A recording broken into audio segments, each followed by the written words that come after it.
Assalamualaikum warahmatullahi wabarakatuh. Selamat datang di channel YouTube saya yang bernama Jumra Momo. Kali ini saya akan mempresentasikan penerapan metode simulasi pada mata pelajaran Al-Quran Hadis.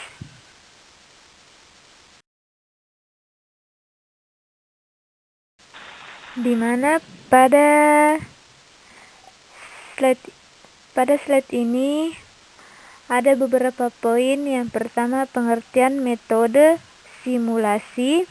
Yang kedua, prinsip simulasi, tujuan simulasi, bentuk-bentuk simulasi, langkah-langkah dalam penggunaan metode simulasi, dan yang terakhir yaitu metode belajar mengajar dalam Al-Quran Hadis. Yang pertama yaitu pengertian metode simulasi. Metode simulasi merupakan salah satu metode pembelajaran yang dapat digunakan dalam pembelajaran kelompok.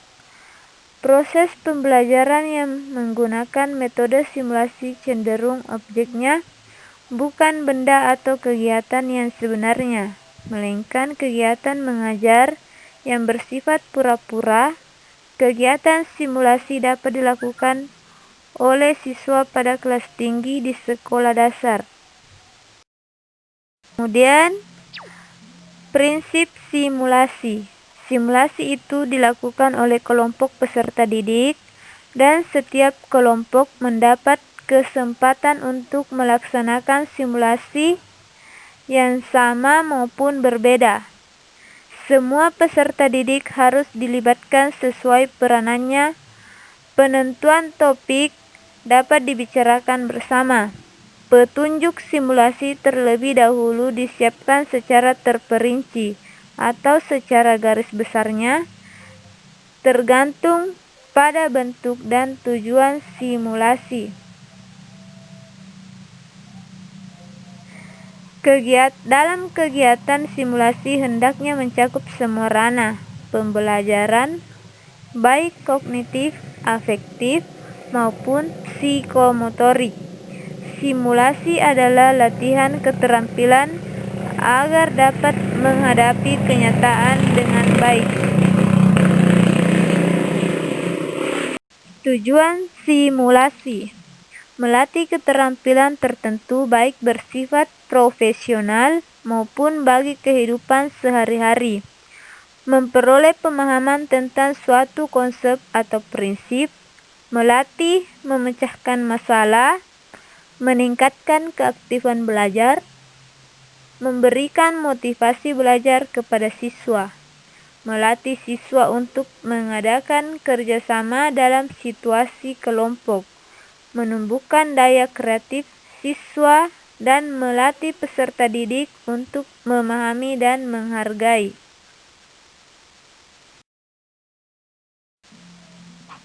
Bentuk-bentuk simulasi ada beberapa. Yang pertama, pre-teaching atau micro-teaching.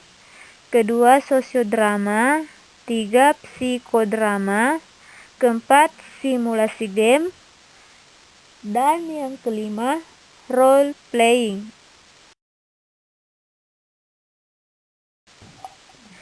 Kemudian, langkah-langkah dalam penggunaan metode simulasi. Di sini ada 3 tahap. Yang pertama yaitu tahap awal simulasi. Bisa dilihat di sini tahap awal simulasi ada beberapa poin. Kemudian pelaksanaan simulasi dan yang terakhir yaitu penutup.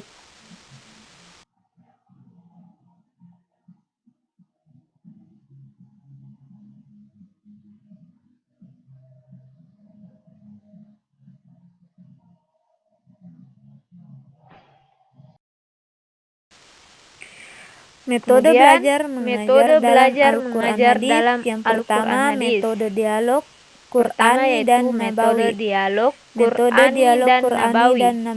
Metode dialog Qur'ani dan Nabawi adalah metode pendidikan dengan cara berdiskusi sebagaimana yang digunakan oleh Al-Quran dan atau hadis Nabi. Metode ini disebut pula metode hiwar yang meliputi dialog kitabi, dan ta'budi, bertanya, dan lalu menjawab. Kemudian metode kisah Qur'ani dan Nabawi. Metode kisah disebut pula metode cerita, yakni cara mendidik dengan mengandalkan bahasa, baik lisan maupun tertulis, dengan menyampaikan pesan dari sumber pokok sejarah Islam, yakni Al-Quran dan hadis. Kemudian metode ibrah dan mau'izah. Metode ini disebut pula metode nasihat, yakni suatu metode pendidikan dan pengajaran dengan cara pendidik memberikan motivasi.